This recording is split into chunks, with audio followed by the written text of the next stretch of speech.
Hi everybody, KC0 VII Tom here. TLJ's back at the greenhouse doing some work.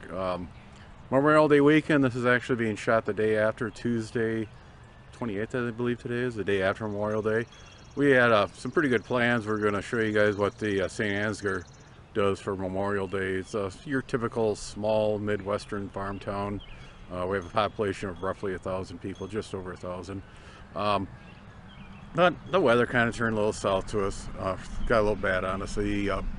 Forecast all week long was talking about rain off and on during the day. There was one day it said it was going to rain all day on Monday, and they kind of backed that off. And what happened, we had a fairly good downpour. It started about 6 o'clock in the morning and went to about 10. And then it almost cleared off, and about noon to 1 o'clock, sometime in that time frame, it popped up a couple pop-up showers. Then by sunset it actually started to break up a little bit, so it was a wet day. And here in St. Ansgar, the day starts out with down at the Legion Club, a breakfast for people who are heading out to the cemeteries for the events going on honoring the veterans. There's quite a few small cemeteries. They make a big loop on it. They actually do a wreath drop-in on the Cedar River for the Navy and the Coast Guard personnel. But all that was rained out. The main program was moved to South Square's gymnasium, indoor event there. So, and there's also a little parade they have here. We're going to do that, but that got rained out too. And then it got a little weird. In the morning, like I said, everything got moved down to South Square. We were just going to go down there and watch it, and she had a couple of orders come in last minute. And I was sitting there working on the computer about 12:10 roughly, I'd say. We had a tornado spotted by Glenville, Minnesota. A trained observer, weather observers, saw lowering in the cloud, and sure enough, a little funnel cloud pop out, and it popped down, hit the farm field, and bounced around a couple times and went up. Caught a lot of people by surprise, you know, because it really wasn't that much activity storm-wise, energy-wise in the air. Patterns weren't really quite right, but there's always a chance of something like that happen. Like I said, that was like 12:10, about 12:15, 12:20. Over to the west of Charles City, same thing happened. Little funnel cloud popped out of the wall cloud and dropped down, hit the farm field. That one didn't bounce up. That kind of intensified a little bit. They believe it's an F0. Sometime today, Tuesday, the National Weather Service out of La Crosse is going to be checking on all these tornadoes that happen in the area. This one actually went through the Floyd County Fairgrounds. First reports out of there said they lost 2 buildings, and it went across and hit a building site on the other side of the road. That's when they lost sight of it. After everything settled down, they did an inventory on all the buildings there at the fairgrounds, and pretty much all the buildings had some type of damage, either something as minor as missing shingles, broken windows, to they did have 2 buildings getting flattened. Across the road, the deputies were getting a little worried. That was a farm chemical company. They provide fertilizer and other chemicals for farmers in the area.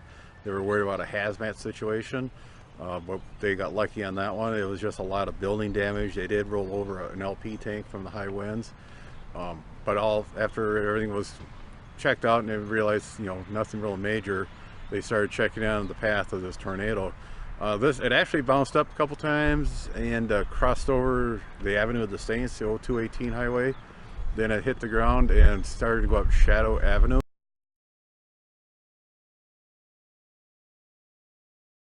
North out of Charles City. Did some damage there in houses. Your typical tornado fashion. We'll take out these first 3 houses and we won't touch the next couple. The storm proceeded up by the Alma area where it kind of dissipated. Towards the end of this one, the Floyd County dispatchers were kind of coordinating all the activity. We had Iowa State Patrol, Mitchell County, Howard County, Chickasaw County, Floyd County deputy sheriff's departments helping out. All the volunteer fire departments in the area were out there checking, along with some amateur radio operators and trained storm spotters. Towards the end of that, when the first storm was getting close to Alma, they were getting reports of another funnel cloud, or the funnel cloud in a different location. And the dispatcher there in Floyd County did a quick check where everybody's location was and where the storm was to them, and came to the conclusion we had a second tornado on the ground.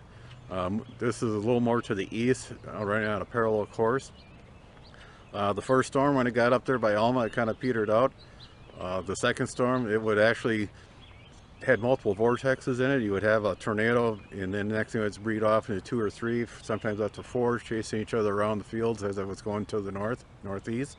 Then it would merge into one large cell tornado, and then it would break back down to a single one, and the cycle would repeat itself.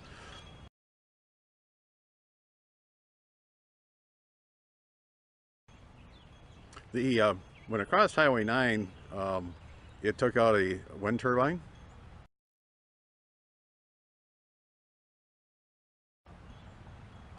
And when it finally got up towards the Lime Spring, it looked like, it sounded like Lime Spring took a lot of power lines down, buildings damaged, the trees down like that. A lot of the people volunteered, went through the town, helped themselves out, and get everything back up and going. All in all, we got pretty lucky. There was no fatalities, nobody seriously hurt, just a lot of tree branches, power lines, building structures, stuff like that down. The storm, after it went through the Lime Springs area, did end up in the Minnesota side. Minnesota deputies and their people up there kind of took over, and it sounded like the storm got north of the Preston, south of Fountain area, and that's where it dissipated. So all the veterans out there, thanks for your service. The ones that are currently in active duty, thank you very much, and to your families, thank you for what you have to give up when you have a member of your family overseas on extended stays. We're going to head down to the St. Ansgar Veteran Memorial Park. It's a little park they put in on 218 and 105. It has a list of all the veterans in the area. So, 7-3 everybody, and hopefully next time we'll be camping. The Veterans Memorial Park in St. Ansgar has a large stained concrete walkway. There are 2 park benches and 3 large tablets, all 5 made out of black marble. There are 3 large flagpoles with the U.S. flag, the Iowa flag, and the MIA flag.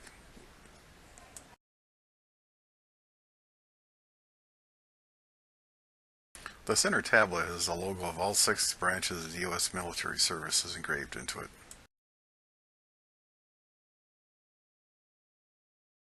The 2 outer tablets have a list of all the names of the veterans from the era that have served in the U.S. military. Finishing out the park are 2 small statues and a Freedom Rock.